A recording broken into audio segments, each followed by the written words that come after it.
okay. Did you ever feel so bad inside? You are going into Maga first news with Peter Boykin on Maga one radio.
Brent, I can read this. But I love you not for the book. I love black people. I love black people so much. My Grindr profiles, one said no whites. Alas, some black people, the ones calling about Black Lives Matter, don't love me as much as I love them. And after everything I've done for the black community.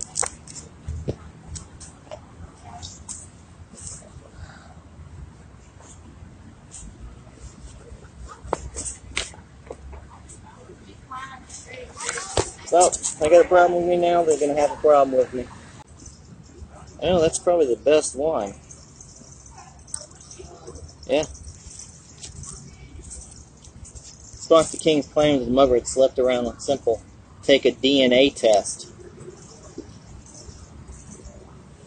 Claims were true, taking a DNA test and putting up results in a public record matter once for all, he still hasn't done so.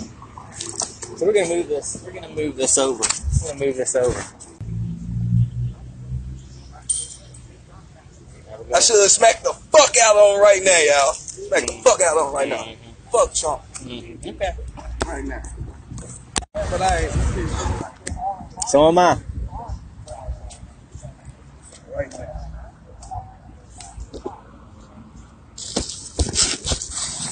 That's what racism look like. I'm not racist.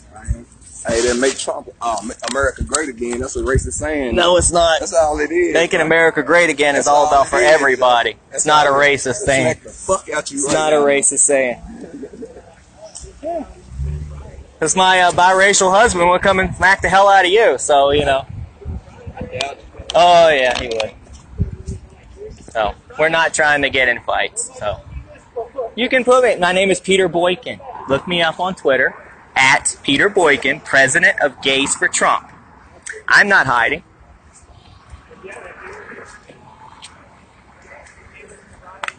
Got it in my face like you want me out. You got it in my face like you want me I out. would really smack the fuck out you right now. Dude, go on somewhere. I'm not trying to get in an argument with you. You're racist, yeah.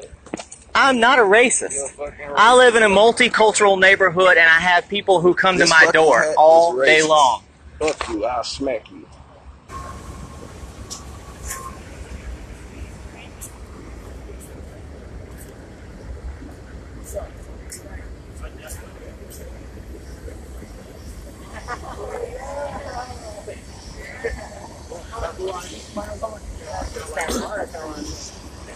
Well, nice having conversation with y'all. No, these people want us out to argue. Of course not. Nobody's a Nazi. Milo's a Nazi. Milo's is not a Nazi. Oh, you know, you're putting Milo the is down. Milo Keep is the hat Jewish. on, man. No, Put the fucking hat on. No, we're gonna change Put that. the fucking hat on. Come on. Stop. Come on, eh? No. Hold on. I put American hat on.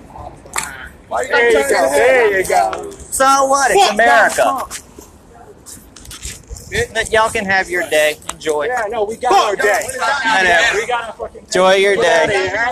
Enjoy your day. Have your day. What is that, dude? Get your fucking day. Enjoy your day.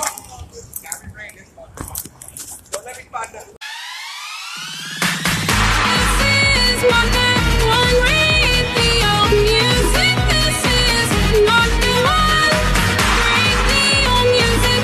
And brought with a Maga with Maga.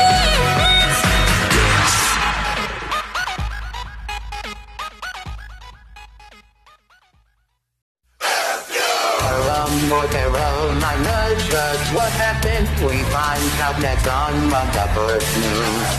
We find out next on Maga First News.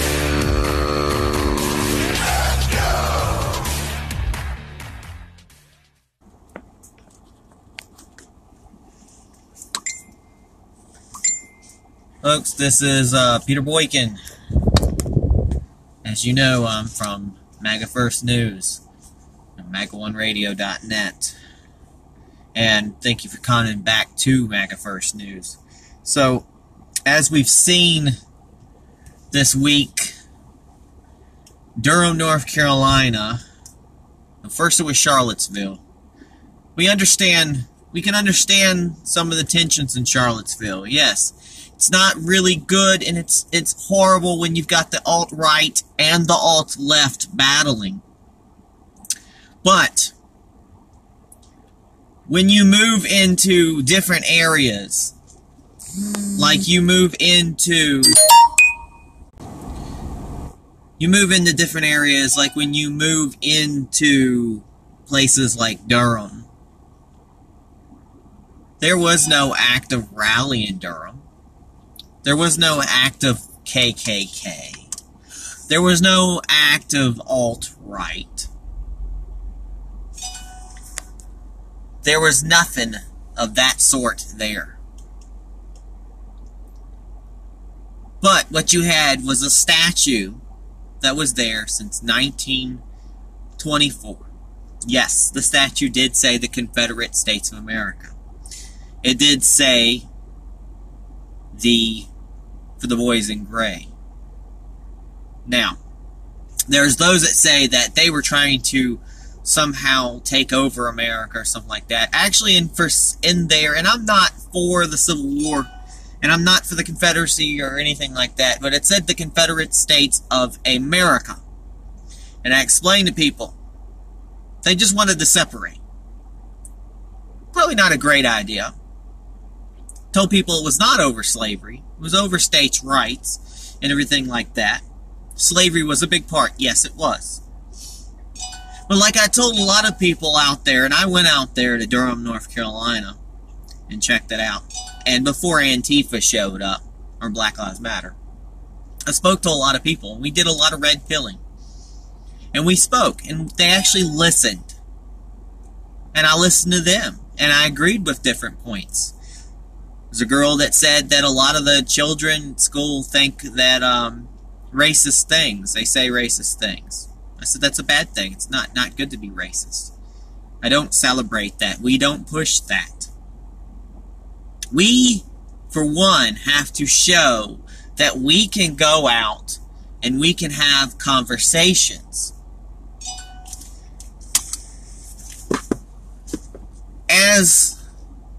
That's the whole thing. It destroys the liberal narrative because they're going to get in your face.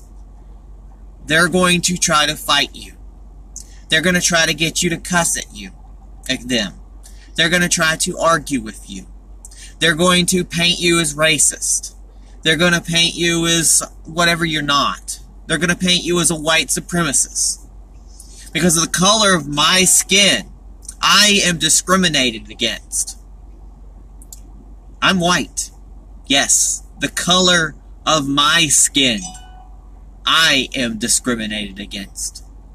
Because I am mistreated by a lot of the people. It's funny. The Antifa people that came up to me are mainly white. the Black Lives Matter, of course, are black. You have young children who don't know better, coming and putting cameras in my face and telling me that they should punch me. I'm recording them, they're recording me, and there's a news crew over to the side. And they are basically threatening me with violence. Now, I can contact the police. Unfortunately, in a lot of cities, especially in Durham, North Carolina, they won't do anything about it. It's one of the reasons why in the past I lived in Durham, North Carolina for a few years. I moved the hell out of that city. Not only were they a sanctuary city, their police force was a joke. They would never do anything. When we had complaints, they would send us to the magistrate. We go to the magistrate and explain to them, and they would say, well, did you fill out a police report? The police would not allow you to fill out a police report, but tell you to go to the magistrate. So they essentially would put you in a catch-22 and send you back and forth. There is no justice in Durham, North Carolina. Now, at the site of the statue, knowing that it's a hotbed of all sorts of issues, and it's a public area,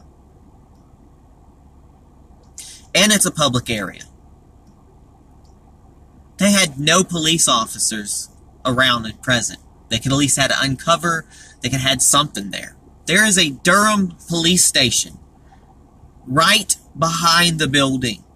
There's the new jail right there. There's construction and everything going on. In fact, you think that the scaffolding and the construction, that they would have that actually cordoned off. But I went down there. Y'all saw the video.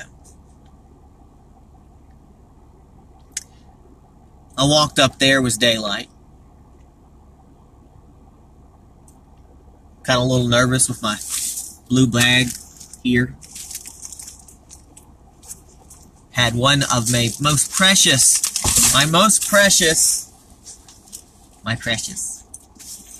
possessions.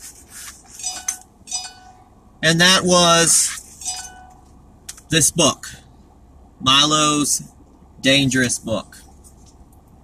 Now, these books are 20 bucks. They're not hard to find, but they are hard to buy. I'm not too worried about it. But what I was worried about is Milo actually signed this to me. So it's Peter. Hashtag Gaser Trump, Milo's signature.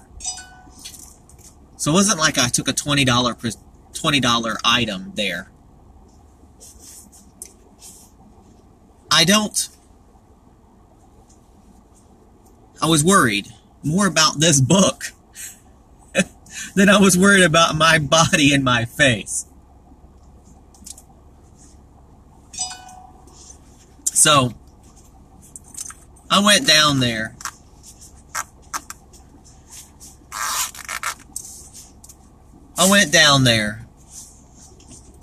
To read Milo's book out loud in a dangerous space. So, let me pull it out again. So, I read a little bit of Milo. I read from this chapter. And believe me, I read for 20-something minutes. From Why Black Lives Matter Hates Me. 103, page 103. So I read about, out loud, I pulled this book out. There's a video of it on YouTube. And I talked about Milo's Why Black Lives Matter to Me. In a dangerous space. Now, I'm not in a dangerous space right now. I'm actually parked outside of a golf tournament. So, this is definitely not a dangerous space. But he wrote, I love black people. I love black people so much. He said, my Grindr profile once said, no whites. And that's what Milo wrote. And I read this out pretty loud. I skipped ahead and I talked about police, and there's a lot of great information in here. It's a great book. I had no problem really reading this book. No one was really giving me any problems. I had Reuters actually come up and take a picture of me reading the book at the Confederate statue. Now, as people came up to me and talked to me, I said, hey, I would tell them right away, because I don't want to disable them right away. I said, hey, I'm cool, dude. I'm not a Nazi, because the statue basically said, no KKK, death to the KKK.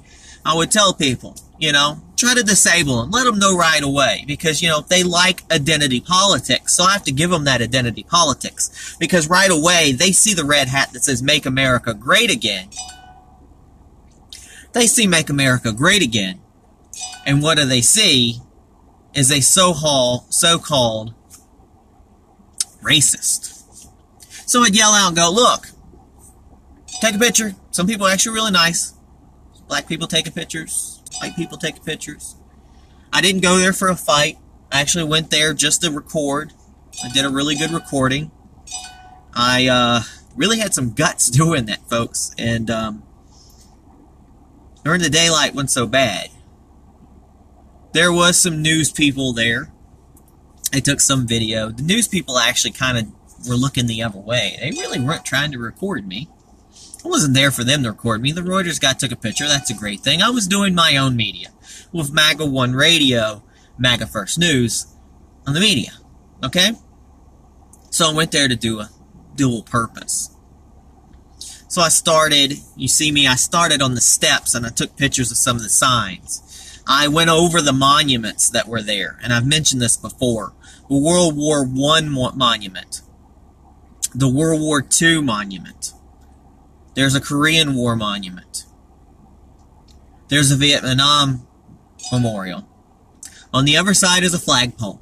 Next to it is the corporate, the Confederate monument.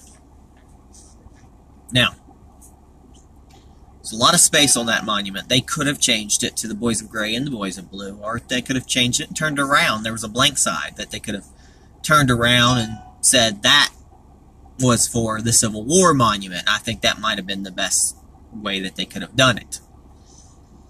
They could have kept the statue. They could have changed the place marker. They could have did a lot of different things. And they could have removed it. If by law, if enough people got out there and protested properly, with the proper channels, they could have removed it.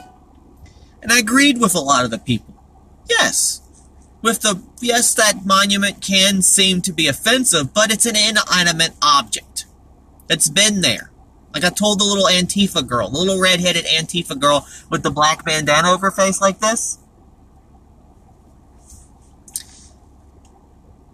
I told that Antifa girl, hey, it's been here for almost 100 years. She's like, no, it's not. I was like, 1924. This is 2017. Not very close, you know, pretty close to 100 years. It's been there and really hasn't bothered anybody until now. You can blame Donald Trump all day long, but you've got that all wrong. Because you can yell Donald Trump as a racist. You can yell that Donald Trump is some sort of white supremacist, or how he supports white supremacy. Or you can yell that Donald Trump is against gays, but you can't prove anything. Because all you have is lies, and like he quotes, fake news. Fake news, folks. Fake news. Because Donald Trump, in his campaign, he brought up the real facts, and people hate the real facts. They want to try to call somebody racist for basically talking about real facts. Is that yes, the crime rate is extremely bad in black neighborhoods. The crime rate is horrible. And Donald Trump said, why not? Why not reach out and help black people? I implore you, please let me know when Obama did for the last 8 years. Did he reach out to inner city Chicago and help them? Did he do any of that? No. When Black Lives Matter It's an alt-left group. A hate group. At first, they could have been a great group. They got hijacked. But they became a hate group. They started riots, regardless of the reasoning behind that. They did what other people did in the past. They just have a name now for it, and more of a social structure. Did Obama denounce the alt-left and the violence? Did he? Yet everybody asked for Trump to denounce the specific sites. They asked Trump to denounce the alt-right. I will denounce the alt-right. They asked Trump again and again and again to denounce white supremacy. He denounced it again and again and again. How many times does he need to do that? But you still called him racist. Obama is a true racist. Obama invited Black Lives Matter to the White House. Black Lives Matter can also turn into now a terrorist organization for what they've done. But they're nowhere near what Antifa has become. At least Black Lives Matter has a purpose. A purpose that a lot of times I can stand with. In Columbus, I could stand with them for what they did. They actually stood up, and I think it was Columbus, I believe. They stood up when a white woman, a rich white woman, got killed.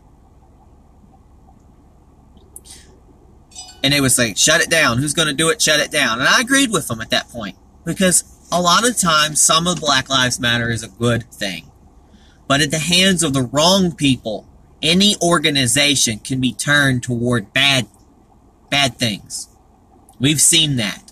We've seen the GOP be hacked before. Hacked into by some of the strong alt-right type anti-gay people in the past who have warped what the GOP was supposed to be about. That is why it's important for us to take over the GOP. We Trump people, we call ourselves Trumplicans and everything else under the sun. There's only really two parties, folks. Two real parties that do well. It's the GOP and the DNC. We have to support Donald Trump. We also have to support the GOP. How do you do that, you might ask? We support the GOP by actually going to GOP meetings. We're going to sit there and gripe about, I don't support the GOP. They can't get the repeal and replace. They can't do this. They can't do that.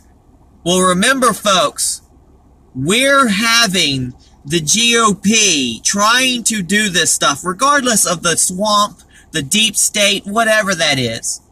We still have a huge resistance against us, Trump, the GOP, that we have to deal with.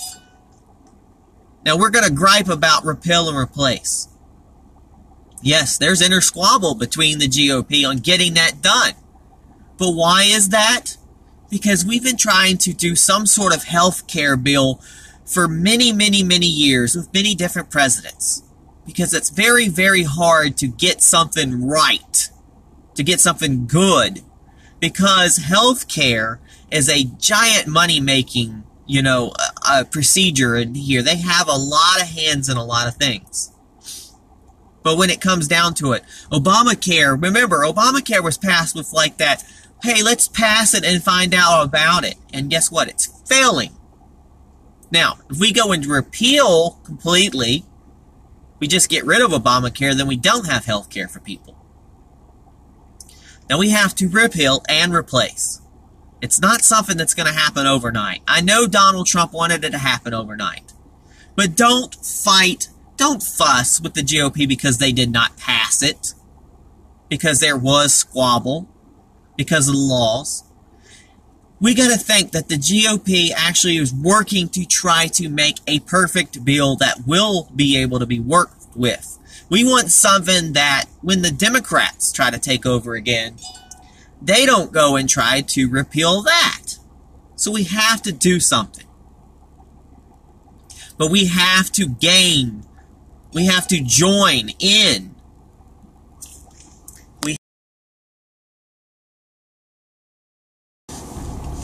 We have to join in together.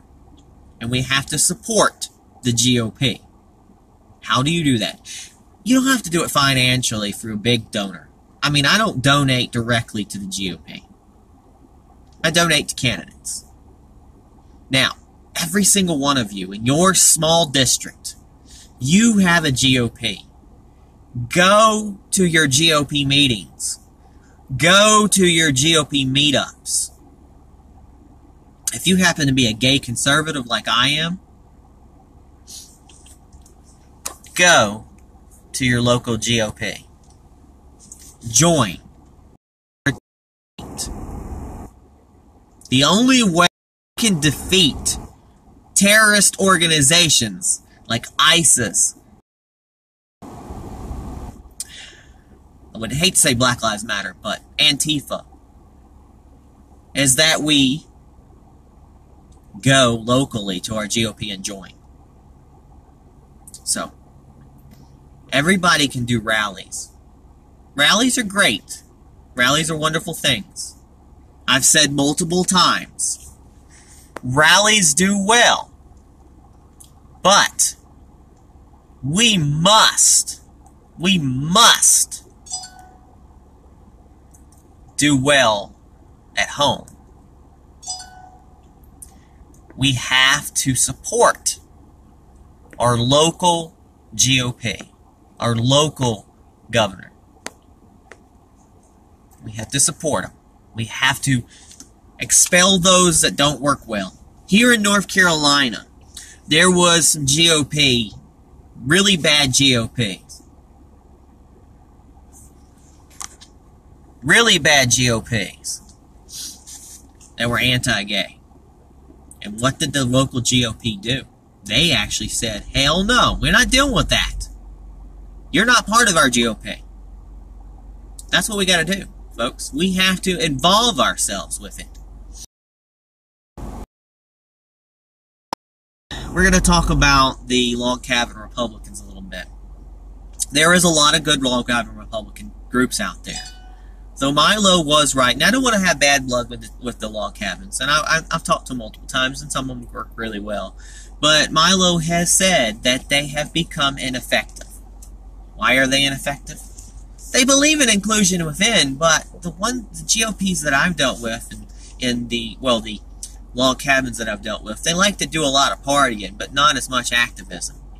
When I have events in Washington, D.C., and none of them show up, I take issue with that. When I put out there, and a lot of people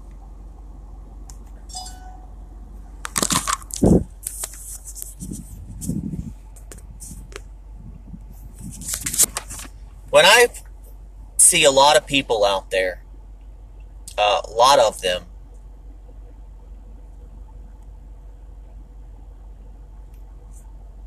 sorry guys, my phone is actually heating up. Hard speech that my phone wants to turn me off. Let me turn the air on a little bit so you can hear me. It's not speaking today.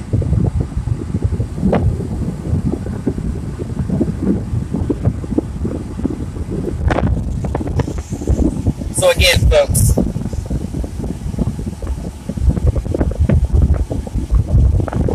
sorry, I'll be out of the audio for just a moment. I'm having to turn the air on because my phone is a little overheating from the speak. A little hot today. Alright, we'll turn it down. Had it in my dash, so it's probably getting a little hot. It's about 100 degrees out here today. 94 degrees actually outside.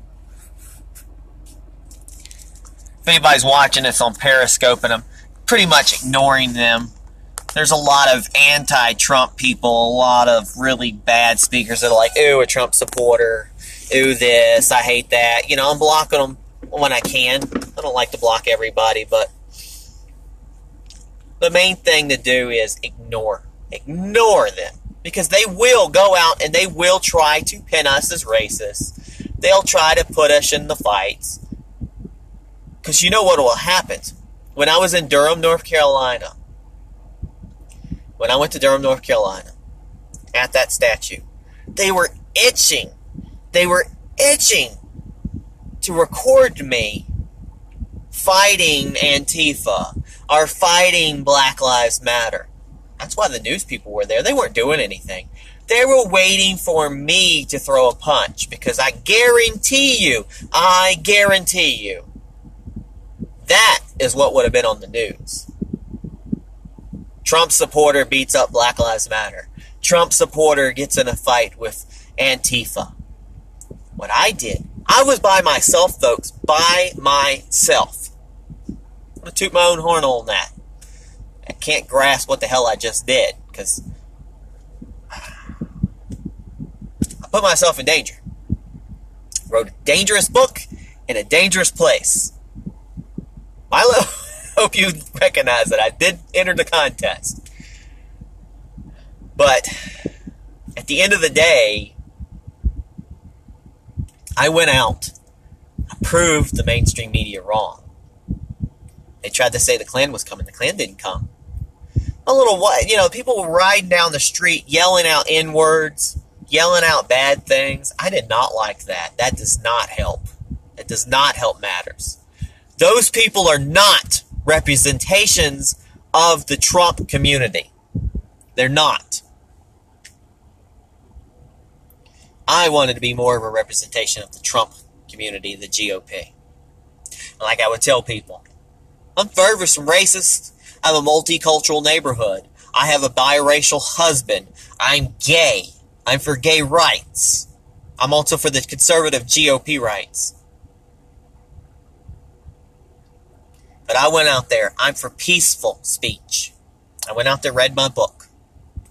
I had one guy, you could see the video, one probably Black Lives Matter, got in my face with his camera going, I should punch you right now. You're a racist thing. And I'm like, I'm not racist. You're wearing a Make America Great Again hat. That's racist. I'm still trying to figure that one out. Make America Great Again. Or people always have the problem with the again part. Make America Great Again. Like I explained to them. In Durham, North Carolina, when I lived there, they had a horrible crime rate. In the very, very past, Durham, North Carolina used to be a hotbed of actual business and e-commerce. They used to have Black Wall Street in Durham, North Carolina. They used to have a really nice city. It got really bad. Really, really bad. Really bad. No clubs downtown. This is where Duke University is. No clubs downtown. People were getting shot. You couldn't have any clubs. You couldn't walk downtown. You would freak out. You weren't welcome. It was horrible. But I was told in 2010, I moved away. And I drove back and I was like, wow, there's people walking around. People are going to clubs. There's clubs outside. There's really nice things going on. A college town can forget about things. But also a college town can bring in bad things. So they have been revitalizing. They have been redoing things. They've been redoing courts. They have made Durham great again. When I explained that to people, they actually understood what I was talking about. And I had said, look, what the problem you have Make America Great Again is you think of a time period. I don't think of a time period. I think of infrastructure and jobs and things like that. And I also add the again part of for all. Make America great again for everyone. So do we have to add another word? Everyone. Make America great again for everyone. Because, I've said this before, Make America Great Again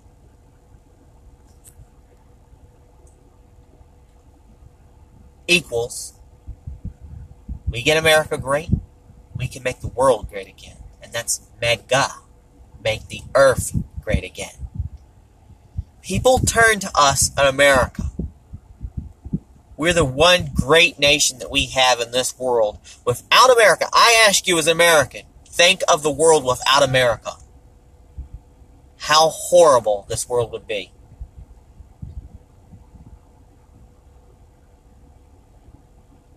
How horrible would this world be without America?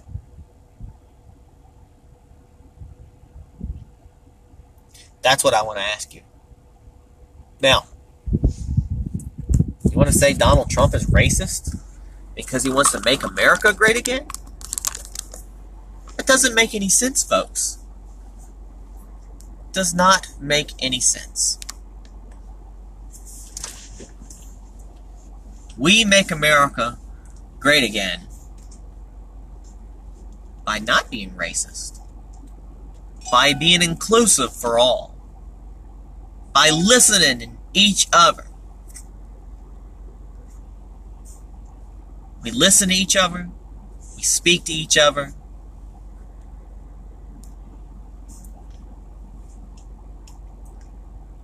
Guys, you got to see how many people I'm having to block that tune into this broadcast. It's okay. I don't really like to block people, but when you're nasty, you're not nice, you get blocked.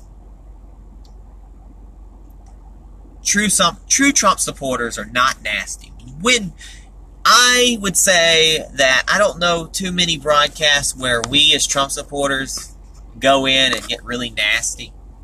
I've seen people tell me to crash. I've seen people ask me to die. I've seen people call me retarded.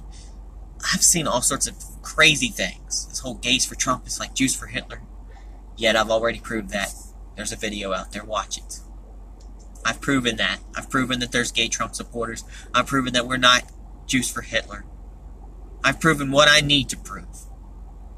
Just like Donald Trump, I've said it over and over again. I am not a white supremacist. I am not a white supremacist. I'm against the alt-right. I am an American citizen. I am an American. I'm a proud American. I don't like the fact that I have to use identity politics, but I do. The left uses identity politics. Guess what? I use the playbook that the left uses. We will resist. We will resist. We are the true resistance. Then we're starting up a new chapter of, it's called the Gay Proud Boys. We're going to work toward it. But people understand the Proud Boys, like the 3%, are not out there to fight. We're out there to serve and protect. Serve and protect like the police officers do. To make sure that we have the right to freedom of speech. Black Lives Matter, Antifa. You have the right to freedom of speech. But like I've said, in the Constitution of the United States, it says you have the right to peaceful assembly. Peaceful assembly.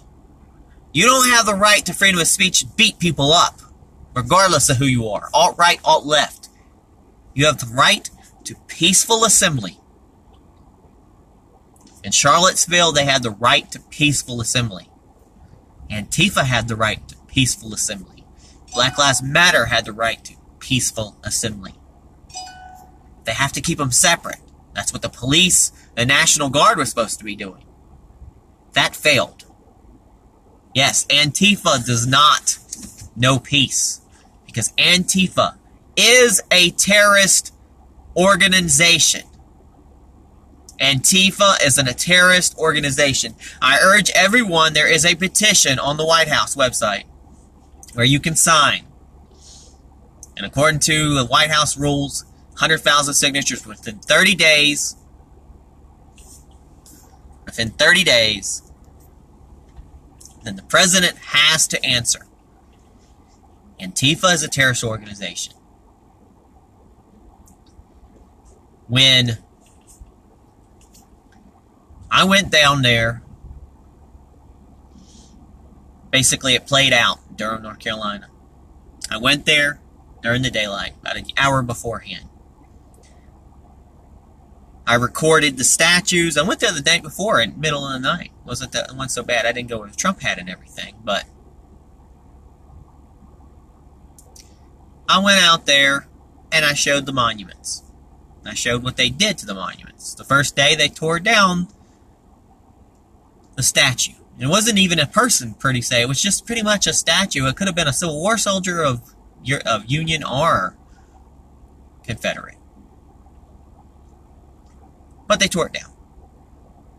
Now we could have been done with that, but they still wanted to go back for the monument again. So they arrested people. Thank you, Durham sheriffs, for doing that. You arrested people. The next day after that, thousands of people showed up to turn themselves in. They turned themselves in. Now, they're going to arrest everybody. I say if they want to admit they did it, find them. Find them. Go ahead and find them. That would have been a lot of money. I'm not saying that they have to replace the structure that's there. I agreed. Maybe it needed to come down.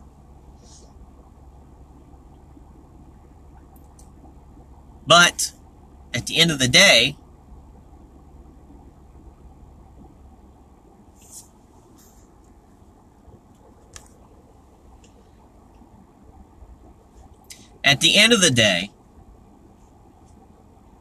what way they did it was wrong. You can't just go and destroy stuff. You just can't do that. You can't go and destroy stuff. Now, Duke University took a statue, I think, of Robert E. Lee down before they had any kind of major problems. It is there. It is their right to do that. It was on Duke property. Duke statue, if you want to take it down, they did it. They voluntarily did it.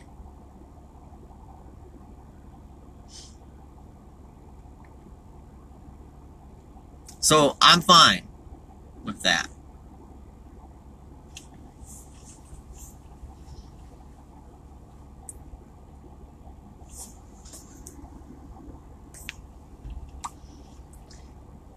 Sorry, Mike basically had to kick another person out who was being very nasty. Want to ask me about transgenders in the military. That's a subject we've addressed before. That's a subject we'll talk about again. But we're talking about today is Antifa. We're talking about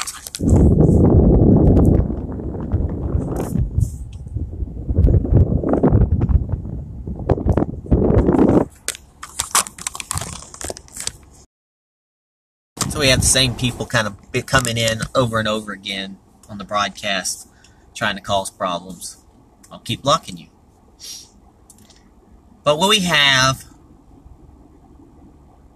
is in Durham, North Carolina. People, if you have a private business, you have a private statue, you have the right to take it down. If you want to take it down, that's fine. But if it's a public property, you have the right to come in and just destroy things. And that's what I'm talking about. When I told those people down there, I said, I didn't come just because of some Confederate statue. I came because I happen to live in the area. I came because it's a violent act. I came because it is a desecration of whatever. I would have came down there if they had torn down. I would have came down and just imagine if they would have knocked down the World War II memorial, or the World War I memorial, or the Korean War memorial, or the Vietnam memorial that's there. I would have been there just as much. Go ahead and do that. Because obviously you don't respect people. You don't respect sanctity. Now when we see going on, and why I say Antifa is ISIS. Nobody's a Nazi.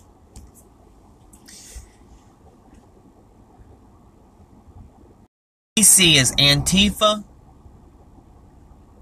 goes around trying to tear down statues.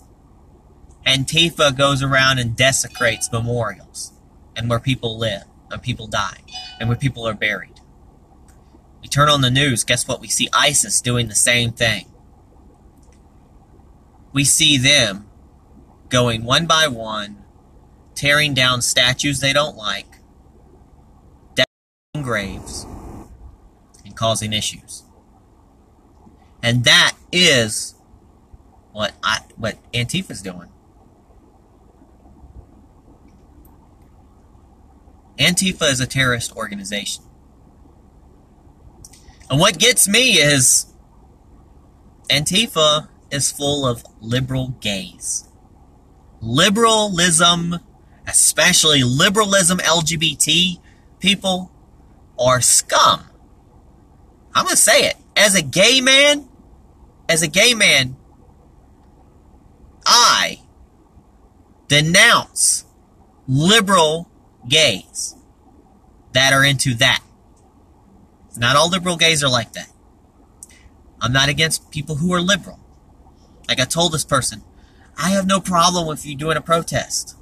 Yes, I can give you the props that if liberal gays or whatever gays went out there and they protested and they helped, they caused attention. So you got that attention. But like I told those people, you got the attention. That's wonderful. Now you got the attention. Who do you have in your group to reach out? Who do you have in your group to sit down? Who do you have to sit down and speak? You got the attention. Sit down and speak. Now you got their attention. What are you going to do about it? Are you going to gripe and argue and fuss and do this continuously? Because that's what Antifa does. You're stirring things up. You're stirring the pot.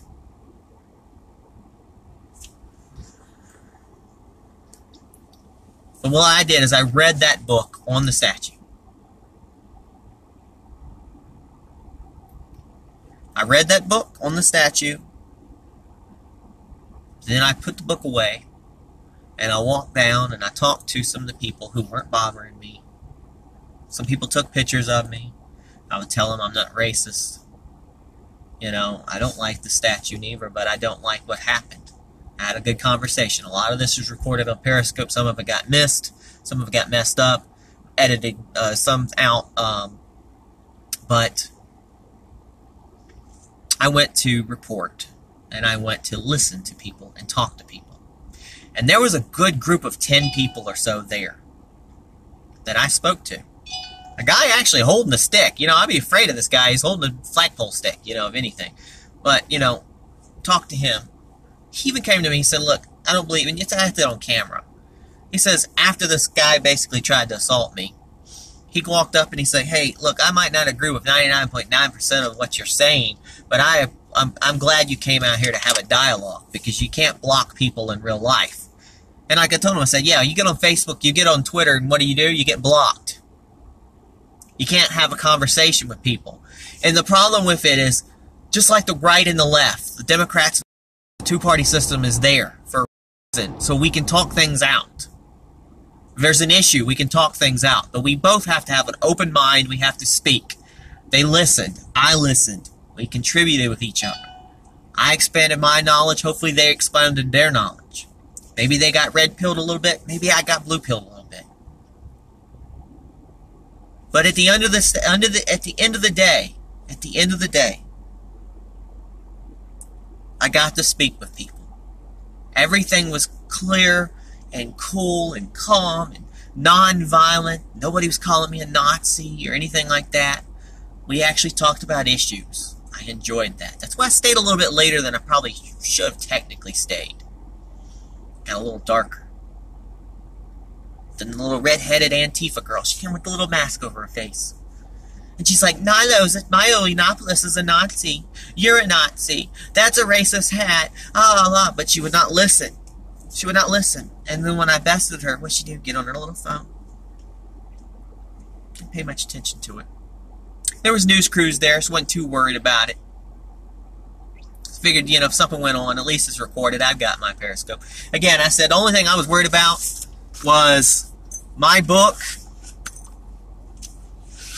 this book, being damaged. That was the only thing I was worried about, folks. My little autograph book, when I was reading from, I didn't want it to get damaged. I didn't care about my face, whatever. I can recover. I don't want to be maced or anything like that. I wasn't carrying mace. I wasn't carrying a weapon. I wasn't carrying anything. I didn't come there to fight. I came there to speak and talk just like any other media people. I happen to be wearing this hat. All right? And if I didn't wear that hat, I would switch it back and forth. I'd take that hat off. I'd put on an American hat. How would you have a problem with America? You have a problem with America? You have a problem with Trump now all of a sudden. You know, because you had a problem with this hat. You know, make America great again with the new right.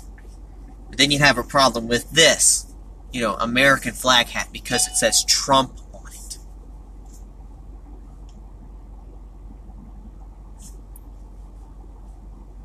So that's the problem. That's the problem.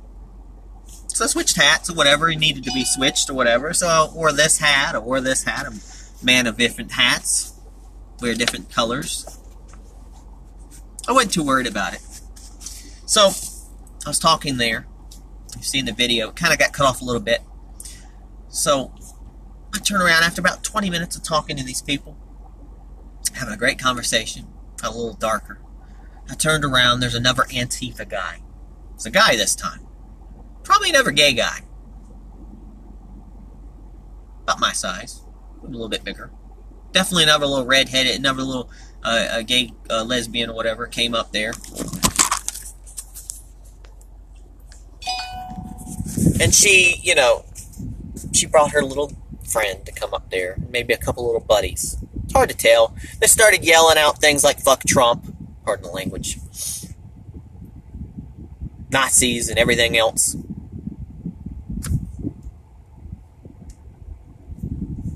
But at the end of the day, the guy wants to walk up to me and go, hey bro. And I didn't get this on camera. He's like, hey bro, I think it's time for you to go. I looked at him, I'm like, I'm having a conversation over here. I don't know, you just want to come out here? Are you the police? Are you, who gave you the right to come and tell me to leave? So I stood there, stood my ground. I didn't get an argument with him. I just looked at him and I was like, hey, this is public property. I don't have to go anywhere. He's like, no, dude, are you from here? It's like, yeah, I'm from this area. This is public property. I don't have to go anywhere. I was like, I was thinking about leaving a little bit because I got stuff to do, but I don't have to leave right away. I mean, you can have it here in a little while. I mean, whatever. I'm here to report the news. I'm here to have conversation. Do you want to have a conversation? Apparently not. Because, you know, I was like, you know, because if this hat bothers you, I've got an American hat. And I started trying to put that on. And I got that recorded. And he was basically saying, oh, what do you trade your hat for? Oh, that one still got Trump on it. And then the girl again was saying, oh, Milo Yiannopoulos is a Nazi. I'm like, how is he a Nazi? He's a Jewish guy. How is he a Nazi? And, you know, it was just, and then it turned to violence because the guy knocked my phone out of my hand. That's assault. That's assault. He tried to damage my property. Should have called the police right then. Now what I did, there's a news crew there, so I kind of walked nearer to the news crew, thinking, well, how do I set this situation out? What's going on here? Will the news say anything? Will they do anything? No, they stood back. They didn't really do anything. I mean, the news kind of embeds themselves. They don't really take action. I can understand that. But I felt like, look, you know, they're not going to attack me because there's news here. And if they do, hey, there's news here. Let them be the one that's violent. Because I'm not. So I was like, well, y'all can have it. Y'all can have it. I was like, because I'm about to leave anyway. But you can have it for today. You've done your damage. I'm just here to report the news and have a conversation. So I stood there for a while. And I went over there and I stood there for a while. I walked back down and thanked the guy, you know, for that I spoke to, the group that I spoke to, for talking about. And I was like, thank you for having the conversation. It seems like these people have a problem with me. And since I was technically going to leave anyway, I just want to let you know I'm not leaving because they're telling me to leave. I'm leaving because I was already going to leave anyway and enjoy dealing with these people. But I don't They want to have a conversation. They want to have violence. I'm not here for that. So I'm only one person here. If they're afraid of one gay American white guy who's not racist, who's not a Nazi, who's not alt-right, who has a husband of 21 years who's not white, who lives in a multicultural neighborhood and enjoys it, if they don't want to have a conversation, but they're afraid of me, little old me. This is mighty funny. I was there the night before, and then all of a sudden they got wind that KKK was coming, and they had a big old rally again. Maybe because they saw my broadcast. Maybe they thought I was coming. Well, I was like, all right, so I stood back up, and I was more trying to record the news crew. I was going to kind of see what's going on. But at that point, figured, all right, whatever, I can go. But at that time, there were so many of them. I was like, well, if I do actually try to leave now, if they actually do try to leave now, will they follow me? So I was kind of sitting there trying to contemplate what to exactly do. But I didn't get to arguing with them. I didn't get to fighting with them.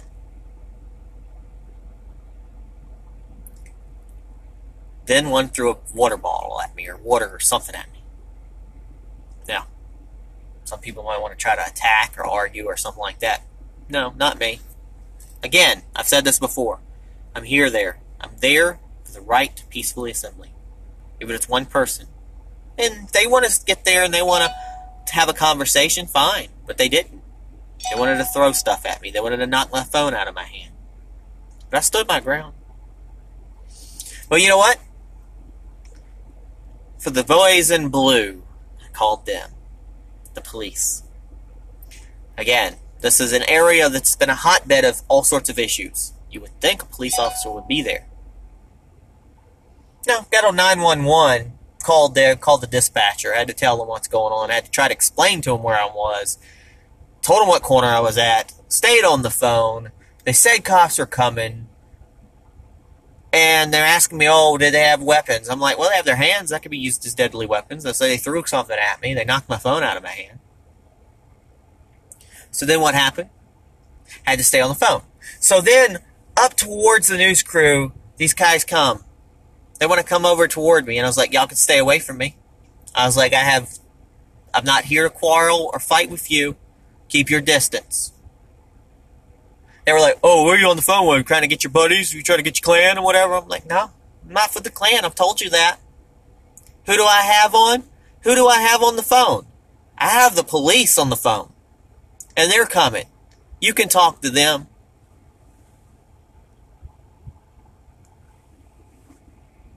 You can talk to the police. That's what I said.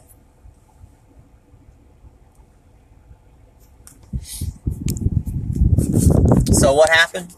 Finally, when the police came, there was a little disruption, Of course, they kind of gang up, kind of different things.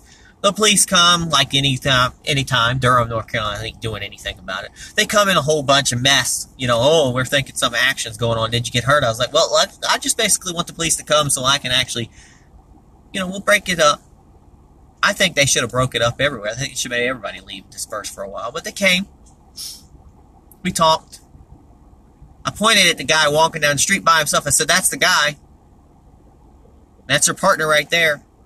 They walked kind of nonchalantly over there to a group. I think the guy probably ran away. They didn't do anything. They didn't bring the guy back over. They didn't ask me to get his name or anything. I told them that he assaulted me. They didn't do what they were supposed to do. My rights were violated. I was assaulted. Maybe not physically by a fist. That's what probably would have happened. But when you throw something at me, or you knock my phone out. Now, I told them, they tried to, which one did it? And I was like, wasn't sure. It had to be one of them. It had to be one of them. They was like, oh, well, you didn't see it, so we can't really do anything. I said, well, he did knock my phone out of my hand on purpose. That is assault. And they're like, oh, maybe we just break it up here. Again, Durham cops are ineffective. They will not do a proper arrest. They will not, they let them go. And I pointed at the girl with the little Antifa thing or whatever. I said, that's her friend. That's who knows who it is. They weren't doing anything. They weren't hearing it. Didn't hear it. Didn't care. They don't care. They didn't care. But I said, hey, and they were going to basically leave me. They said, well, you know, maybe that's enough for tonight. Well, we'll have a good day. Call us back if you have any more problems. So they didn't want to stick anybody around. They want to keep anybody around there with potential issues going on. Instead, I was like to the officer, I said, well, can you escort me to my car? So I got the guy to escort to me a car. We talked. They still didn't offer to prosecute, do any of that. Didn't offer any of that. We went to the car, we documented it. I got what I needed. And Maga First News with Peter Boykin got what it needed for Maga 1 Radio. We went out there to peacefully protest what was going on, to sit down and read Milo's book, Dangerous, to talk with people peacefully, to wear this hat in public without fighting and arguing with people, to prove to a lot of them that we're not what you see on TV. And then I proved what Black Lives Matter is. Get in your face. Argue. And like I told that guy on the phone, I don't hide. You want to put your camera in my face? You want to get all in my face? My name is Peter Boykin. PeterBoykin, at Peter Boykin. I'm president of Gays for Trump. I'm not hiding. 3 times he come up to my face. Didn't do anything. Didn't argue. Didn't call him a bad word or anything like that. Told him what I was. It's on him. He didn't do anything. Brave. Believe me, I thought I was about to get punched. Again, didn't want my book to be damaged. That's when I had a nice conversation with the other people. I saw it all happen. The camera crew sitting on the side, kind of waiting for it to happen. I think they may have recorded. I don't know. Spectrum News, NBC News, whatever. I doubt they're going to put that on the news. Are they going to put on the fact that there was a gay Trump supporter there? Or are they going to put on the fact that there was a gay Trump supporter there who stood his ground, who did not fuss, who did not cuss at them, did not use obscenities? Will they put that up? No, they won't. Because they were waiting for me to punch somebody. They were waiting for me to be doing KKK or some crap like that or some Nazi thing. That's what they were waiting on. No. Blew the narrative. Gay conservative. President of Gays for Trump. Peter Boykin. Not afraid to tell people who I am. Does not fit the narrative. Didn't come there to argue. I was actually having a conversation. Did they record me having a decent conversation with people? No, they didn't. Did I go there to get in the media? No, I didn't, but the media was there. Did they do that? Did they report that? No, they wouldn't. Would have they reported it if I had gotten a fist fight? They would have definitely made it seem like I started the fight. But guess what, folks? Guess what, folks? This is the way you do it. When there's a fight, let them, I know it's going to hurt. Let them fight. Let them punch you first. Be prepared, but let them fight first. Regardless of what the media has, make sure you have a camera on you. You have some sort of documentation. I probably should have had more than one person, just me there. But make sure it's documented. Make sure you do not throw the first punch. Make sure you have that. If they throw the first punch, it's fight or flight. Then you legally cannot get in trouble. Then make sure you're the first one to call the police. Because the first one that calls the police is usually not the one that goes to jail. You call complaint first. If I would have thrown a first punch there, guess what? I'll probably end up in jail. They didn't do anything. They didn't do anything. We didn't fight. We didn't fuss. I didn't argue. I didn't throw a punch. I didn't cause any problems. Antifa guy, what did he do? Throw water at me. Knock my phone out. Did I turn off and punch him for knocking my phone? No. It's to my phone. You grab my bag or any of my hat or anything like that? Could have. We were pretty close. But they were trying. They were trying to provoke. But what I got out of that was what I got out of that, I stood my ground. I went there for peacefuls. I went there. I didn't fit their narrative. Told them exactly what they are. I agreed with some of the things. They semi-agreed with some of the stuff I said. Everything was fine except for Black Lives Matter came and started a problem. And then it started a problem with me. That's what happened. That's the true story. Regardless of that Confederate statue, I don't give a crap about that Confederate statue. I do agree that it starts here, and it starts the next thing, and this next thing, and this next thing offends this, and the next thing. I mean, we already got them talking about putting a Missy Elliott statue up instead of a Confederate statue. Maybe I don't like Missy Elliott. Maybe I want a Michael Jackson statue up. When we sit there and appeal to every single little... because that offends me, that offends me, that offends me. We already, what? Have the destruction of Christmas and everything else like that because that offends you. It's bullshit. But this is Peter Boykin from Maga First News. Also the president of Gays for Trump. Also a leading member of the New Right. On MAGA One Radio. Tuning in. Again. I went out there. I defended myself. I defended my ground. I didn't go there for fighting. I didn't go there for arguing. I sat there and talked to a lot of peaceful people. I risked myself for the good of our country. And a lot of brave people do that. So God bless everybody. God bless America. Thank you for listening. I hope you retweet this out to let everybody know the full story of what happened in Durham, North Carolina. And how it's important for us to stand our ground, not to be the one, the aggressors, to prove them wrong.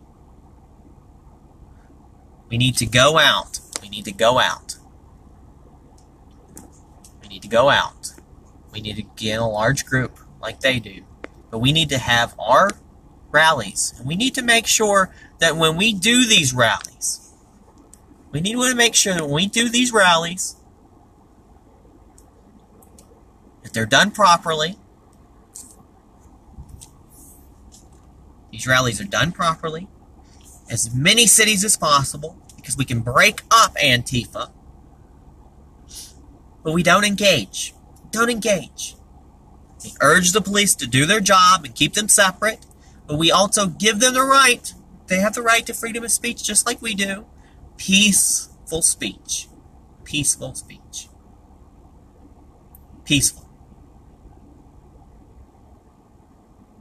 That's what it is, folks. Join the GOP. Support Donald Trump. Reach out and peacefully speak to people. Red pill people. Talk to people you would normally not talk to. Have decent conversation. Conversation is the key. Violence is something you do when you run out of conversation. Violence is what we're trying to not have with North Korea. Even though we're gotten to the point where we can't speak with them anymore. We don't want to fight people. We don't want to hurt people. We don't want to argue with people. But we want to have decent conversation. Antifa doesn't want to have conversation. They've proven to me in person. They don't want to have conversation. They're there to disrupt. Whoever is backing them, it might say Soros, it might be Obama, who knows? You've got paid opposition on both sides. I'm not paid. Somebody asked me earlier, do I get paid?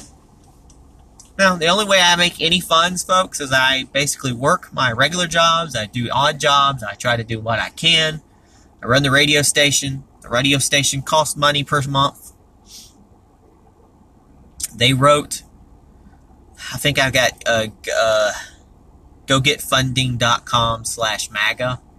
And I have gofundme.com/gays for Trump. If any of you want to help us out, that would be great. Definitely need funding. If you're not going to fund the GOP, fund local grassroots people like me. I would love to be able to do more things. Charlotte, North Carolina. We'll talk about that again. Charlotte, North Carolina had planned on protesting in Charlotte, North Carolina. Not protesting gay rights. Not protesting gay pride. But I wanted to protest how we were excluded. Gays for Trump was excluded. But it seems like I more than likely will not be able to attend. It's, again, there's a difference between me going to a potential crowd with the police there of maybe 10, 20 people, and yes, there were Antifa and Black Lives Matter. But there would be a big problem if I went there with thousands of LGBT. And I'm sorry, the LGBT used to be peaceful. I don't know when they became I don't know when the gay community had to choose a political party in order to be in the community. Somebody posted earlier, oh, it must not be gay. I'm sorry. Twerking is not a political movement. Being gay does not mean you have to be liberal. In fact, most gays should be conservative. If anything, it's called conservatives believe in lesser government being out of our bedrooms and our business in most cases, and developing businesses. And most gays own businesses, and so gays rich people. You know, that's why when people get older, they become more conservatives. I've had my liberal democratic days. When people get older, they become conservatives because they realize they don't want their money being taken away. They want to have more conservative ideals. You can be a conservative physically and a semi-liberal in the social area. We understand that. But have reason, folks. Have reason. The DNC, the liberals of today, have no reason. They have no reason. Liberalism today is a disease. Black Lives Matter has gone way beyond what it should have been. It's gone against the teachings of Martin Luther King Jr. It's more like a modern-day Black Panthers movement, Malcolm X and all that. Antifa is horribly alt-left, just as bad as the KKK. They're horrible. Like I told people, I'm against both sides. The more to the middle both of us is, the better America is going to be. Donald Trump loves everyone. Donald Trump is not a racist. Yes, Antifa is terrorism. Anytime you sit down and you can't have a decent conversation with somebody without them getting violent or starting something with you, that is domestic terrorism. Thanks, everybody.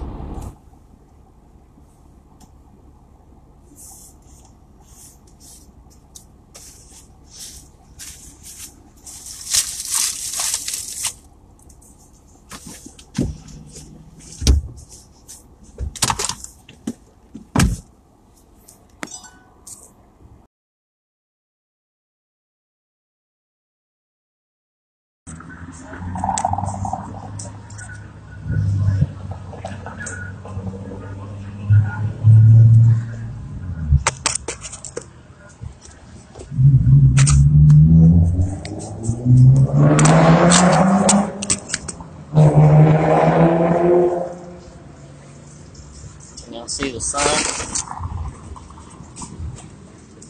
Oh, got the book.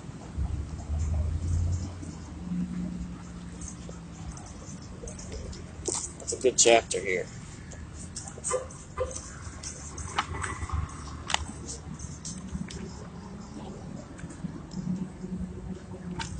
Let's see here.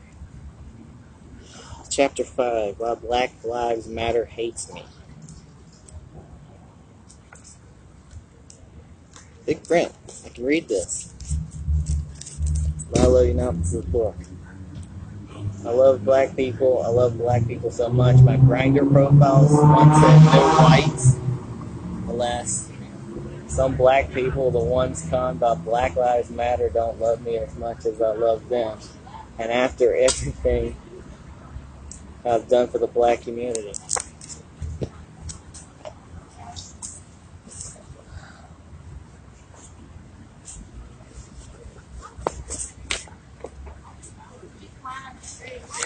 So, if they got a problem with me now, they're going to have a problem with me.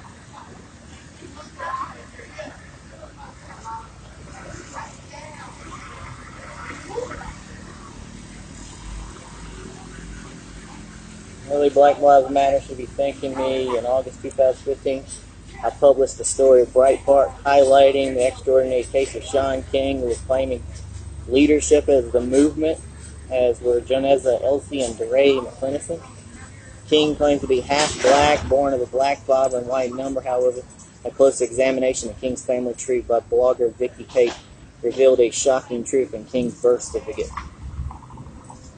It identified Jeffrey Wayne King, a white man, as Sean King's father. It also identified Sean King as ethnically white.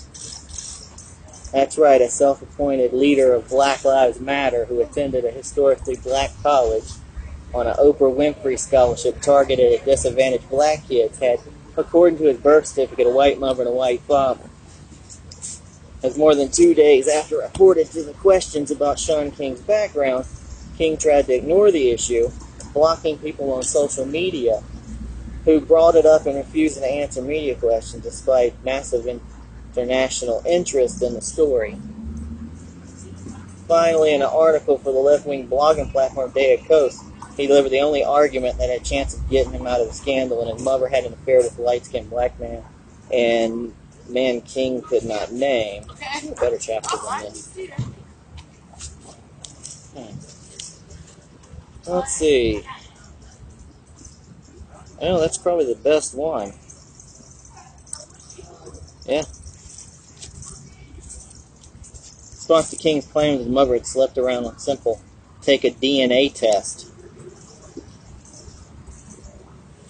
Claims were true. Taking a DNA and putting up results in a public record matter once for all. He still hasn't done so. So we're gonna move this. We're gonna move this over. We're gonna move this over.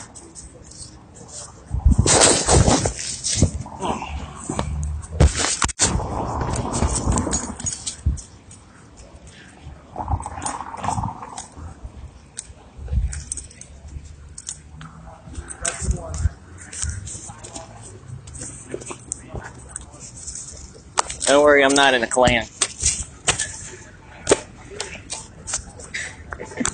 I'm not all right, and I'm not in the Klan.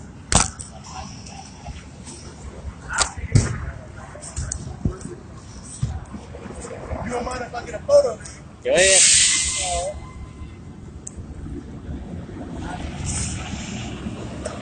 Alright, folks. So, reading this at the Durham statue. I hope y'all can see this. It says, response to King's claim that his mother had slapped around a simple taken DNA test. If his claims were true, taking a DNA test. I wonder if this can go down right there. Let's see here. People didn't make this very good for. They didn't make this very stable. Hey, before you get going again, I'm Jason. I'm a photographer. Hey, how's it going? Do you mind if I get your name? Yeah, sure. It's Peter Boykin, president of Gates for Trump. Good. Cool. So, hang on 1 second. Let me get a fresh page here. Peter, you said you did say Peter, correct? Yep, Peter. P-E-T-E-R? Yep, P-E-T-E-R. And your last name, sir? Boykin, B-O-Y-K-I-N. And you said you are the president of Gates for Trump. Okay, wonderful. Are you guys located here in Durham? No, I used to live in Durham a while back. I'm all over. Okay. I'm interested. I want to hear what you talk about. Thanks, Peter. Have a You're nice day. welcome. Do you lean one way or another? I am a conservative, but I'm not an alt-right. Definitely not an alt-right. I hate the alt-right. I hate the alt-left. I don't like fascism. I don't like Nazis. I don't like communists. I'm for gay rights. You for gay rights? I'm for gay rights. People actually have to understand I am for gay rights. There's no gay rights being done by a statue. This has nothing to do. This is a statue. And this is a crazy statue. This was no person. This was just an individual. And we had plenty of room where they should have put in maybe for everybody, you know. But bad enough you tear it down, the next day they gotta come back and mess it up even more. They realize there's more statues there. It's all about wars and everything. So let's see. It says Kentucky's first hate crime did not match up with police report. from the case. King 35 has related the story of the hate crime in the blogs in his recent self-help book, seemingly to bolster his credibility as activist and self-help guru, wrote Daily Caller's Chuck Ross. While King has said he was attacked by dozens of redneck students, official records show that the altercation involved only one other student. Folks, this is Peter Boyk from Maga First News, Maga 1 Radio. So, let's see. Left-wingers, especially on campus, are fond of faking hate crimes to boost their own public profiles and bolster support for their political causes.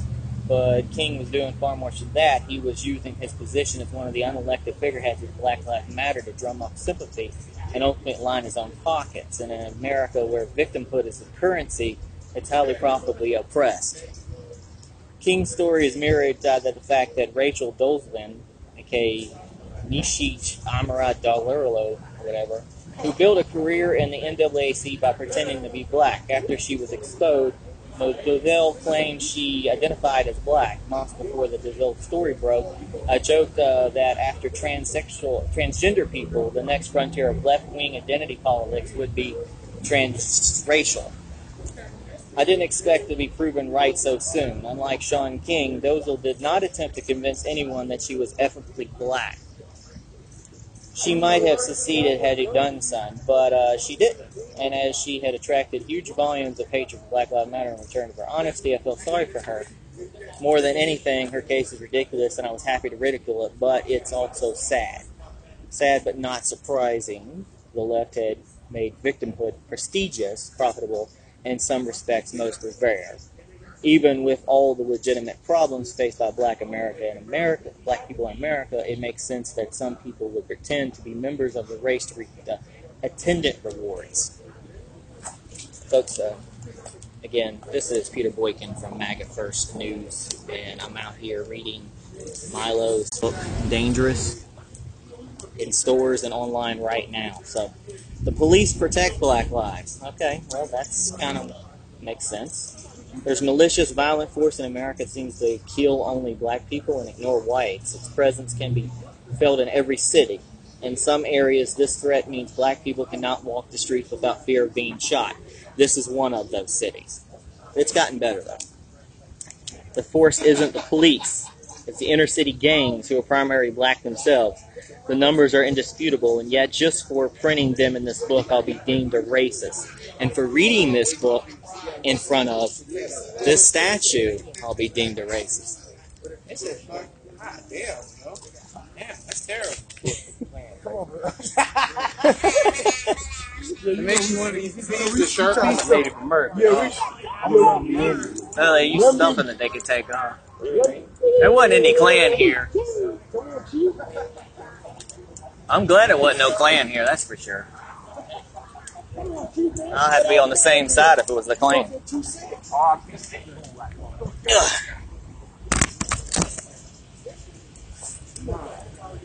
This thing's probably got more promotion than it's ever had for a long time. Let's see here. Between 1980 and 2008, blacks made up 52.5% of homicide offenders, despite making up just 12.2% of the population. In the same survey, it was found that 93% of black homicide victims were killed by other black people. Black Lives Matter focus exclusively on deaths caused by police, yet these are exclusively by black deaths caused by other black people. I gotta get the front of this statue. I'm gonna get in trouble for sitting here.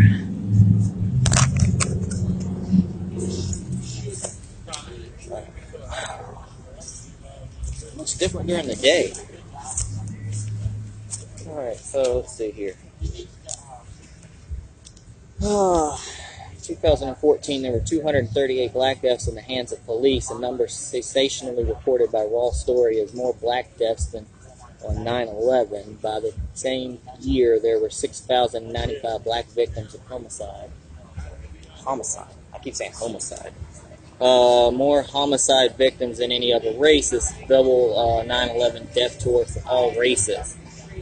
And virtually all those black homicide victims died at the hands of other black people. How's it going, guys? It was not this bad yesterday. It came back and made it worse. I guess tomorrow, I'm just thinking tomorrow they'll probably get the rest of it down. I'm surprised they didn't attack the other statues.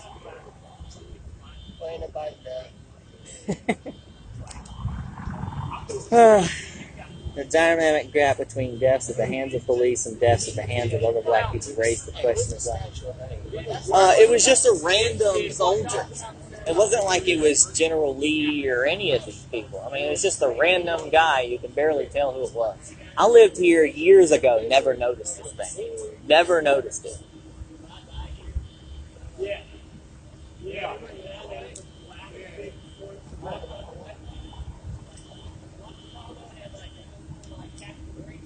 Yeah, they had the windows down. Yeah, I called that one. Yeah, Yeah, now they're worried about the statue. No, we saw that roll by. I was like, yeah, I know who they are. Oh, what was he? Probably Klan. Oh, God. Or neo-Nazis. We don't need Whatever. we don't need the Klan here. I'm not the Klan. Whatever. I want people to know I am not the Klan. I'm far from the Klan. I'm just a little lowly old conservative who happens to be gay. You are who you are. Old Milo said, read your book in a dangerous place, so why not? Milo's dangerous. Yeah, Bob. Milo Yiannopoulos, conservative, gay. And he signed it. I'm the president of Gays for Trump, and he actually signed it. It says Gays for Trump. Yeah, folks, I brought my valuable book here. Shouldn't even bring it out here. I don't think I'll get another Milo signed book. Let's see here. Dramatic gap between deaths at the hands of police and deaths at the hands of other black people raises the question of why Black Lives Matter focuses energy exclusively on the police and so-called white racism. Like the men's health gap, the black murder gap is very real and simply isn't discussed by black activists. I suspect it's a matter of tribalism, or in-group, out-group psychology, a common occurrence in politics, like feminists who blame their everyday grievances on an invisible patriarchy, on Wi-Fi enabled Whopper and SS wannabes who think Jews are responsible for everything bad, or Democrats who blame the Russians for Hillary losing the election to Daddy. It's very easy to dodge responsibility if they have a boogeyman to lump the blame on. Leftism, which combines tribal identity politics with a disdain for personal responsibility, is the ultimate political exploitation of this destructive instinct to blame other people for your problems instead of undergoing the difficult process of self-reflection. Black Lives Matter isn't just ignoring the murder gap, they're making it worse. Whoever Black Lives Matter torches another usually black neighborhood. Well, in this case, they tore down a normal neighborhood. Police are left with no option other than withdrawing from proactive policing until tensions cool, like they did here in Durham. They backed away.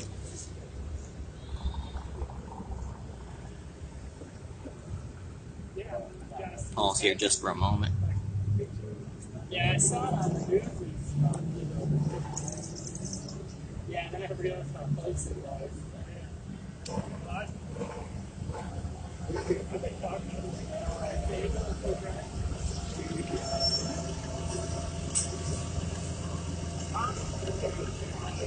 Alright, so we'll continue.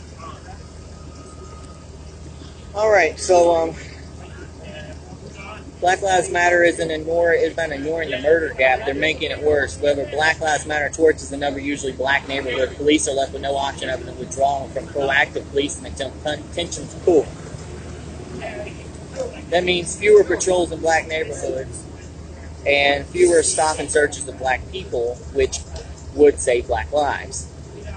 It can be almost impossible to reason against Black Lives Matter inspired action, peaceful or otherwise, regardless of whether it makes sense or not. But let's try anyway. In 2015, after Black Lives Matter rioted in Baltimore, the city suffered its deadliest year in history. With 344 homicide deaths in 2015, progressives at Wall Story were wringing their hands over 238 black deaths caused by police officers across the entire country the year before. Baltimore's black deaths passed the number by 2006. number by 106 in just one American city. At first, the left denied that there was a spike in violent crime across America caused by rolling back of proactive policing in response to Black Lives Matter. Those of us with common sense knew otherwise, and we call it the Ferguson effect. Eventually, the evidence grew by so compelling, 10 heavily black cities saw a homicide surge of 60%. That even Vox admitted the problem was now too clear to ignore, and grudgingly conceded the Ferguson effect was narrowly correct, at least in some cities. Black Lives Matter claims that police hurt black people. It is true. Police shootings disproportionately affect black people. They make up to 26% of police shooting victims, despite making up roughly 13% of the population. But as they have been tirelessly pointing out, every conservative journalist who covers the topic, they are also vastly overrepresented in crime statistics. According to the Bureau of Justice Statistics, blacks were charged with 62% of all robberies, 57% of murders, and 45% of assaults in the 75 largest U.S. countries in 2009. Though made up roughly 15% of population there, they paired with these crime statistics, it's no surprise blacks make up 26% of police shooting victims. However, it is not always white police officers who are doing the shooting, a fact that casts doubt on claims that Black Lives Matter activists and progressive journalists that there is an epidemic of white racism in America's police force. From the same article, the Black Lives Matter movement claims that white officers are especially prone to shooting innocent blacks due to racial bias, but this too is a myth. A March 2015 Justice Department report on the Philadelphia Police Department found that black and Hispanic officers were much more likely than white officers to shoot blacks based on threat misinterpretation. That is, the mistaken belief of a civilian is armed. A 2015 study of the University of Pennsylvania criminologist Greg Ridgway, formerly acting director of the National Institute of Justice, found that at a crime scene where gunfire is involved, black officers at New York City Police Department were 3.3 times more likely to discharge their weapons than other officers at the scene. In the rare occasions when police officers do shoot a black suspect, they're just as likely to do so if the officer is black, or even if the officer is Black Lives Matter activist. However, black critics of the police have dared submit themselves to use of force simultaneously, but participants in the police scenarios where the use of force against the suspect is an available option. They end up pulling the trigger just as often as the white policeman. They are white people that Black Lives Matter should look up to, and they're not Sean King. They're Heather McDonald, the tireless Manhattan Institute researcher that outlined the damage done to Black Lives Matter by the white Black Lives Matter movement in malicious detail. Many of the citations in the chapter are from her work. They're Rudy Giuliani, the former mayor of New York, whose proactive policing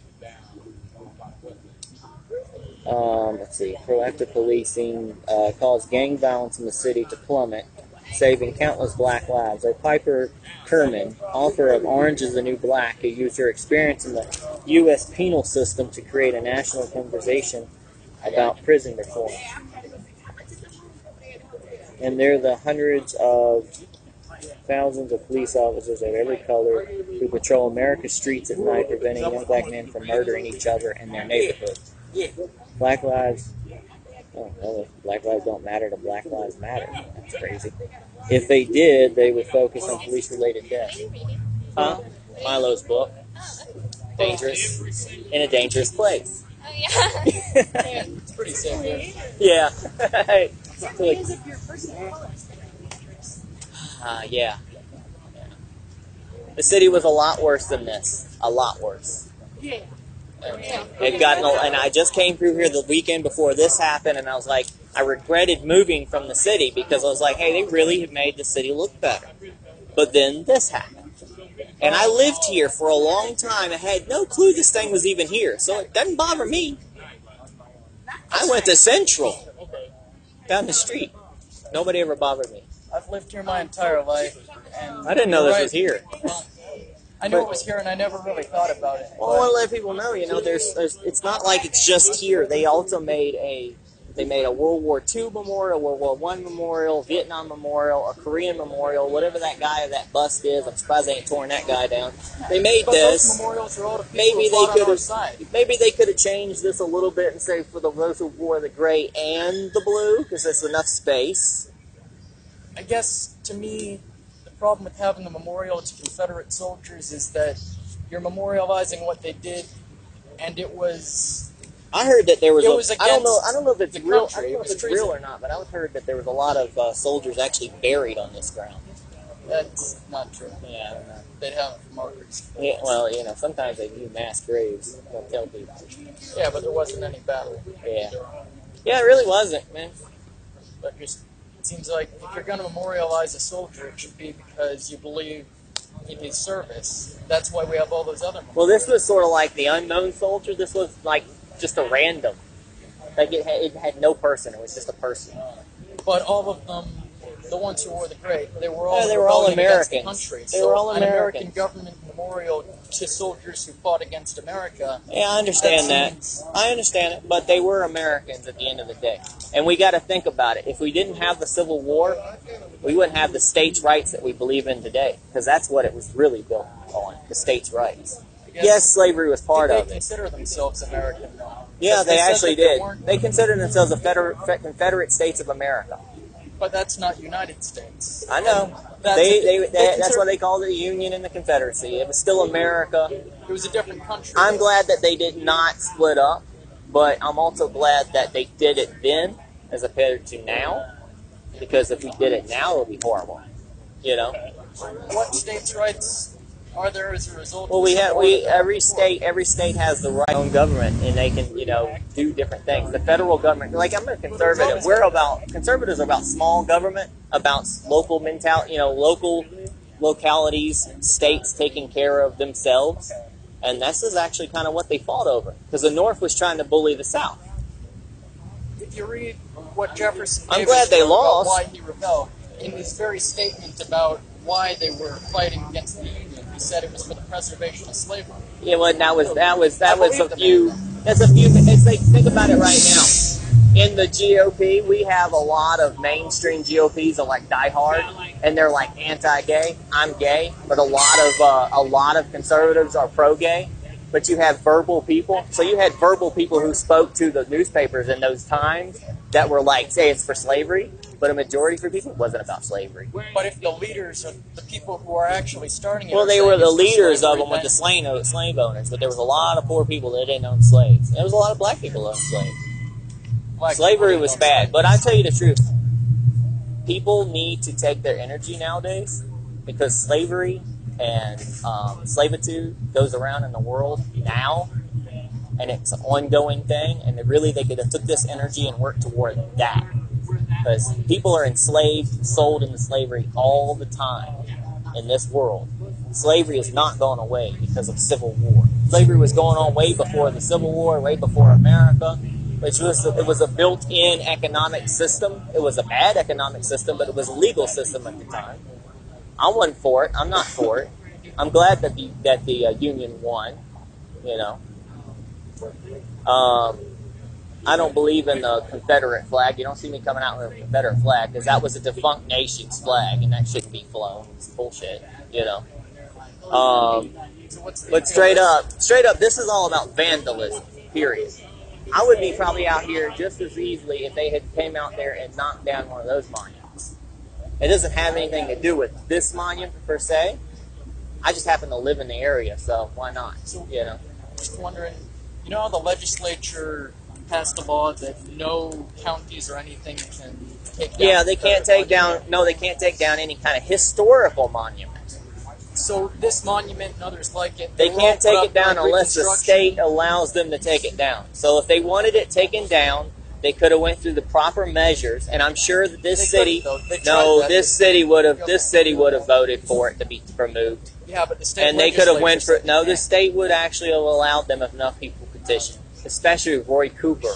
You know what I'm saying? But he's not the state legislature. But he's the mayor. But do you really think the legislature as a whole cares what North Carolina thinks? because they know that they're not going to get votes. I just think really, if the best way for them to do is take all the statues, move them somewhere, move them somewhere, be done with it, Destroying statues makes no sense. I mean, because what's next? They're going to go and they're going to destroy the Lincoln Memorial. They're going to destroy the Jefferson Memorial. They're going to destroy anything. I mean, there's a nice Bill Clinton statue over there that I might want them to knock it down, but I like Bill Clinton. We honor Lincoln because he contributed to the country. These people are honored specifically Jefferson, because they tried to destroy it. owned slaves. So yeah, but he also gave us our Constitution. So we can honor them for contributing to it, but there's nothing to honor here. This was just a random guy. We're honoring people who died. That's all it is. Brothers and sisters who died. You too.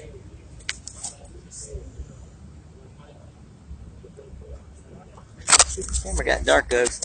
Alright, folks, so it's getting a little dark, so the camera's not picking up much anymore. So I'm just going to put my book away. There's no point in broadcasting in the dark. And we'll go through the true message of American flag.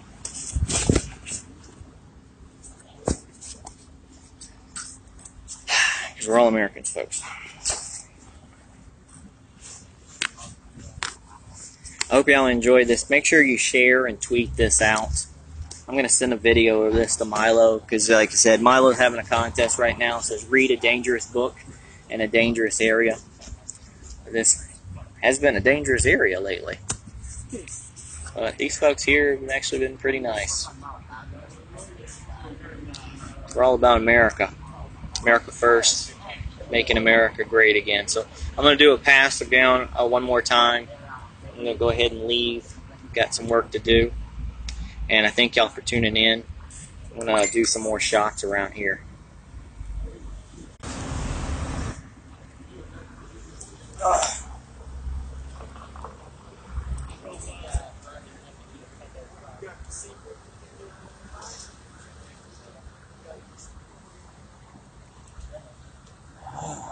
Death to the Klan.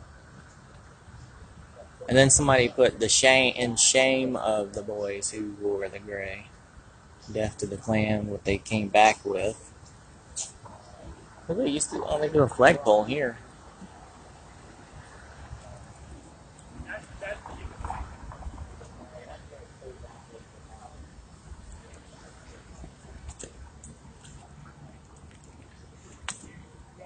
Let's see, it was dedicated in May 10th, 1924.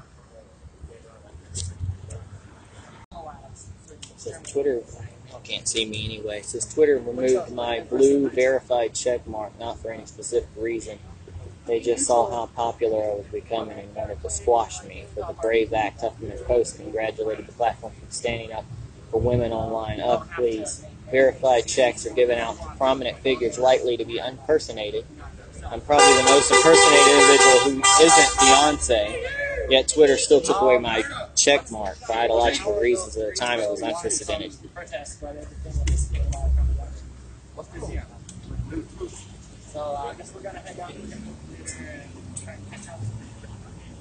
Hey, rescue mission. Durham rescue mission. Where is that? Come through. Durham rescue mission. Durham rescue mission.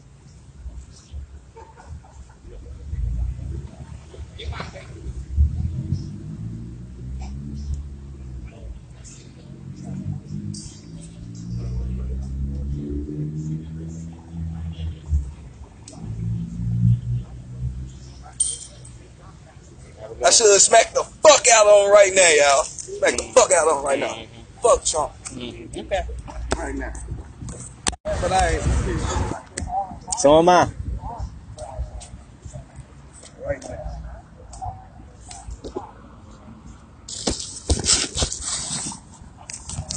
That's what racism look like. I'm not racist.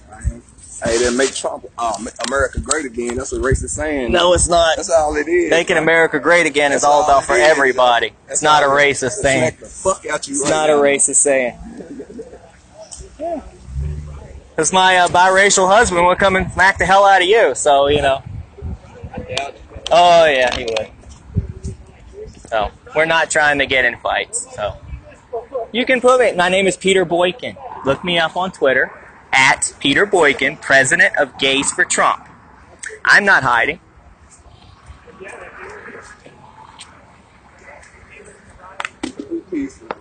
Got in my face like you want me out. You got it in my face like you want me out. I would really smack the fuck out you right now. Dude, go on somewhere. I'm not trying to get in an argument with you. You're a racist, yo. I'm not a racist. I live in a multicultural neighborhood, and I have people who come to my door all day long. Fuck you, I'll smack you.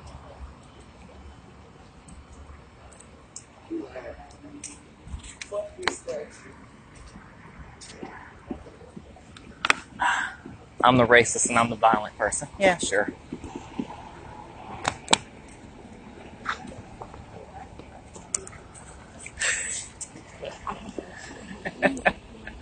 Name's Peter.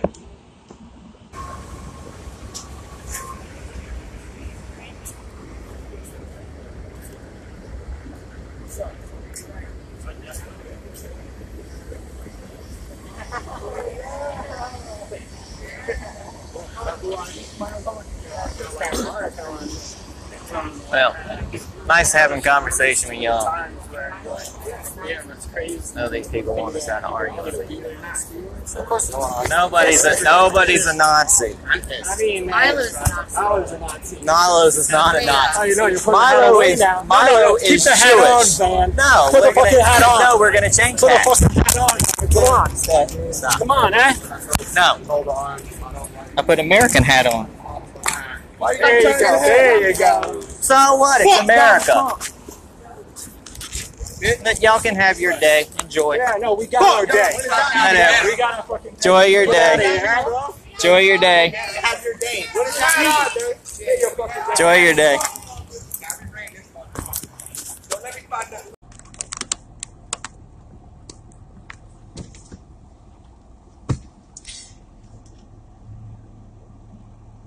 Hi, this is Peter Boykin from Maga First News. Just kind of came to a conclusion today about the whole argument over the Confederate monuments. Regardless if you like them or not, the point of keeping the monuments where they are, I personally don't think they belong. But that's my opinion. I think there could be better ways of doing those. I think they could be changed into Civil War monuments instead of Confederate monuments. But they were and are expressions of art and freedom of speech in this country. And not all forms of freedom of speech, protected freedom of speech, do people agree with. A lot of the times they offend people. But what we have here, folks, is no different than crucifix and a jar of piss, or Milo Yiannopoulos and a bathtub of blood, or hey, somebody might take offense to the Statue of Liberty one day. This isn't even a religious issue. The Confederate statues are not a religious issue, so we can't even go by that. But we have to think about it as an expression of freedom of speech. What they've done and what they're trying to do across the nation is remove what our forefathers decided to put up. Now, if we make that change and we want to take it down, we can take it down legally, by legal means. But lawless vandalism of the removal of things that we don't like is wrong. It flies in the face of freedom of speech. Well, we say we can't remove those monuments that way, because if we remove that monument, even like Trump said, we remove that monument, what's next? Washington, he had slaves, or Jefferson, or other historical figures who happen to have slaves. Anybody who took history class realized that slavery, unfortunately, was part of the triangle of trade. It was perfectly legal in the past. But not all slave owners treated their slaves or mistreated their slaves. As history would dictate, Jefferson had slaves, but he took on a lot of slaves as payments. He actually owed money, and it indebted him, and he couldn't free them while he still had to pay for them. Could you imagine, and I hate to say it, a human being is not compared to a car, but you can imagine buying a car and then it being said, hey, that car is a horrible car to have, but you can't get rid of the car because you have value in the car, and you have to keep having to pay for the car, and you can't sell or get rid of the car or let the car free while you still make payments. It just wouldn't make any sense. And that's what kind of the equivalent of what happened with Jefferson. But you can treat that car right. You can treat that human right while you do it. Now, like I told those folks, slavery and human trafficking is something that goes on throughout the world currently in 2017 and beyond and in the past. Take that energy of toppling down this inanimate object and put it toward something really good and work toward real change in America. Real change in America. But again, Confederate statues, regardless of how you feel about it, it's an issue of freedom of speech. The removal of such, just because you don't like them in the manner that they have been being removed, flies in the face of the whole system of freedom of speech. Remove one of those, like a domino, the system will not work. And that's how it is. Antifa, Black Lives Matter, any organization that rip down statues like they are doing and like they have done in Durham and what they have threatened to do. I've said it before, it's no different than what ISIS is doing. They go around, they knock down historical statues they don't like and offends them. They go and desecrate graves of people that offend them. We cannot let that continue in America. Now, Donald Trump is calling out those groups, Antifa and all them. Remember how people freaked out that he didn't call out people of certain groups quick enough, yet he has multiple times. And I leave you with this. When did Obama call out Black Lives Matter for the riots it caused? When did he? Instead, he invited them to the White House. Now, if Donald Trump had invited the Klan or the alt-right to the White House, yes, I would expect an outrage. But Obama allowed the same sort of group at that time into the White House. Where's the outrage? Where's the questioning? We have a lot of things going on in this world, folks. I want everybody to stay safe. I want you to take a look at that workers, I think it's workers.org website, and look at what these people believe in. They believe in everything that is non-American. These people are technically traitors to America. They have the right to freedom of speech, but when it gets violent, that's when it all opens and it all ends. So folks, leave you with this. The Constitution of the United States states you have the right to peaceful assembly. And what they're doing is violating those rights.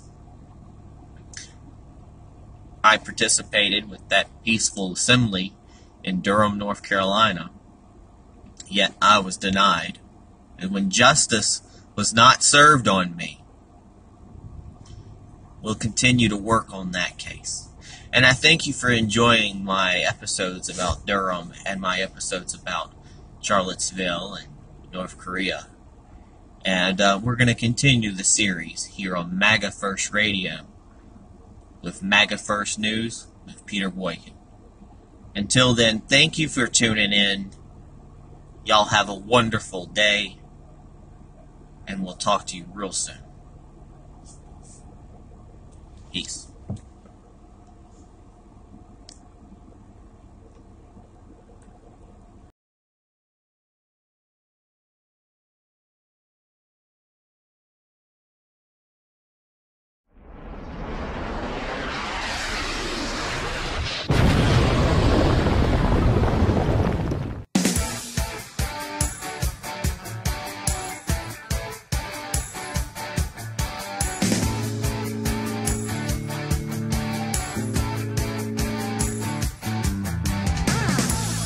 All-time winner, beats them one by one.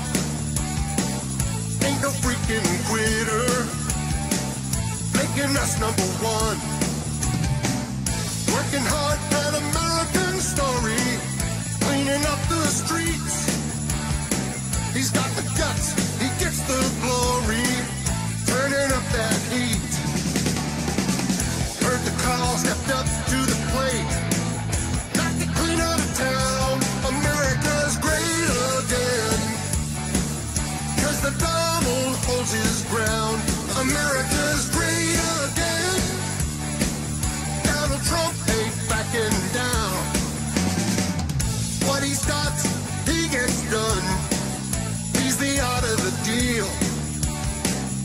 Always busy, on the run, reinventing the wheel. America, she's standing tall, she's standing true. America, yes, we're proud now. Shout it red, white, blue. Heard the call, stepped up to the plate. Not to clean out of town, America's great again. 'Cause the Donald holds his ground, America's great again.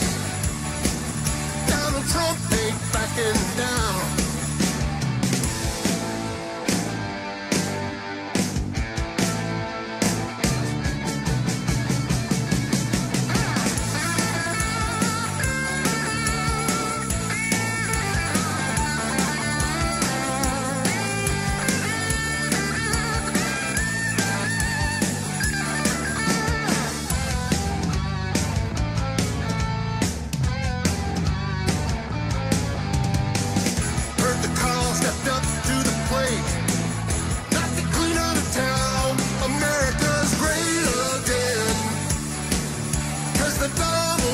His ground, America.